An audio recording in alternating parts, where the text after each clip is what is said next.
No programa de hoje, eu gostaria de falar um pouco sobre a relação entre a Bíblia e a arqueologia. E para começo de conversa, deixe-me dizer que o escopo geográfico dessa relação vai muito além de Israel e da chamada Terra Santa. Quer um exemplo? Eu já visitei diversas vezes o Egito e todas as vezes que eu volto lá, nada me fascina mais que os fabulosos tesouros de Tutancâmon, um jovem e quase anônimo faraó que morreu com apenas 18 ou 19 anos.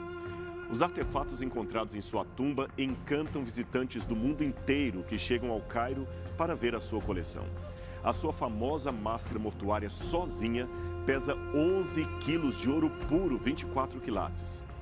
A descoberta da tumba de Tutancâmon é quase tão impressionante quanto o próprio tesouro em si. Mas qual a relação entre a Bíblia e o túmulo de Tutancâmon? Ora, ela é muito maior do que você pensa. Quer ver? Pegue a sua Bíblia e leia o que está no Salmo 110, verso 1, um texto que também se repete no Novo Testamento.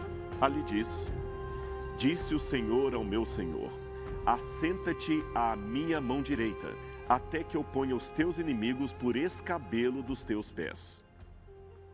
O que quer dizer esse texto? O que seria escabelo? Os tesouros de Tutancâmon respondem. O primeiro que você vê é um trono de ouro de Tutancâmon e, em seguida, um trono portátil para ser usado nos passeios do rei. Embaixo de ambos está um pequeno tablado de madeira com inimigos do rei desenhado neles. Ali o rei colocava os seus pés e este era o escabelo. Percebeu? Ter um pequeno estrado de madeira debaixo dos pés com inimigos desenhados nele era uma forma de simbolizar a vitória final de um rei sobre os seus adversários.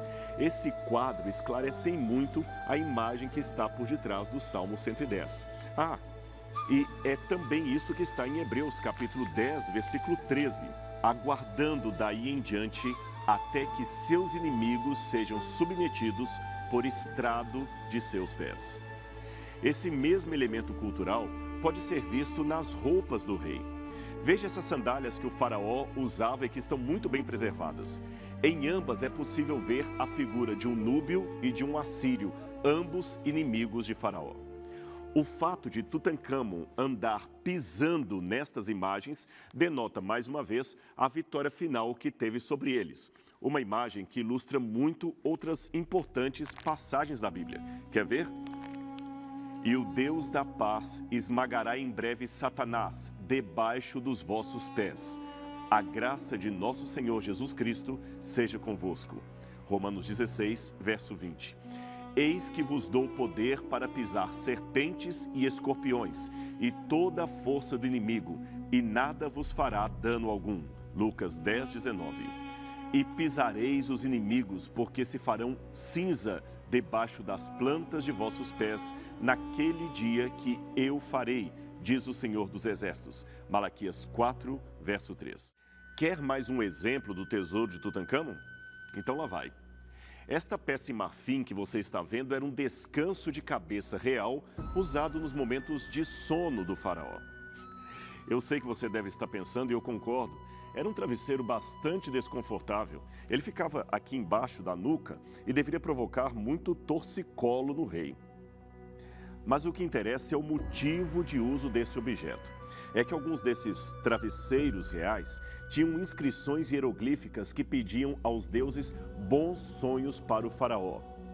Esses sonhos faraônicos eram geralmente impressionados e eles faziam parte da cultura do povo como sendo premonições do que haveria de acontecer no Egito. Ou seja, se o faraó sonhasse coisas boas aconteceriam ao Egito. Se ele sonhasse coisas ruins, coisas más aconteceriam ao Egito. O faraó era uma espécie de divindade entre os homens. Logo, seus sonhos e sentimentos afetavam diretamente o reino. E por isto, na história de José do Egito, o sonho de faraó acaba ocupando um grande destaque no panorama daquela trama. Isto aparece na narrativa bíblica de maneira muito forte. Veja, isto não significa que a Bíblia Sagrada endossasse todas essas culturas e práticas do Antigo Egito. Mas aquilo tudo fazia parte do seu fundo cultural. Por isso, Deus usou elementos, meios conhecidos da época para revelar as suas verdades para aqueles mesmos povos pagãos. E por isso, então, que ele falou numa linguagem que o faraó e os egípcios pudessem reconhecer. Veja agora uma foto real tirada em 1922, poucos dias após encontrarem o túmulo e os tesouros de Tutancâmon. Nela aparecem Carter, o seu descobridor, e Lord Carnarvon, que financiou o projeto. Note logo abaixo na entrada um cesto de vime. Não se trata, como alguns podem imaginar, de um cesto moderno para tirar pedras usado pelos arqueólogos. Não. Na verdade, este era um cesto antigo de 3.300 anos, feito de junco. Vários destes foram encontrados em tumbas egípcias, especialmente na de Tutancâmon. O mais incrível é como eles estavam bem preservados. Este, em especial, tem o formato de um barco e contém frutas para o faraó comer depois da morte. Ora, além do junco, que era abundante na região do Egito Antigo, acredita-se que o seu cheiro era uma forma de repelir crocodilos que habitavam nas águas do rio Nilo. Ora, essa informação lança bastante luz na atitude de Joquebede, mãe de Moisés, que, para livrar o menino das mãos de Faraó, colocou às margens do rio Nilo dentro de um cesto de junco. Quando já não podia mais esconder o menino, a sua mãe pegou um cesto feito de junco, o vedou com piche e betume, colocou nele o recém-nascido e deixou o cesto entre os juncos à margem do Nilo. Isso está em Êxodo, capítulo 2, verso 3. Viu como nesses poucos exemplos, até mesmo o tesouro de Tutancâmon ajuda no estudo cultural da Bíblia Sagrada?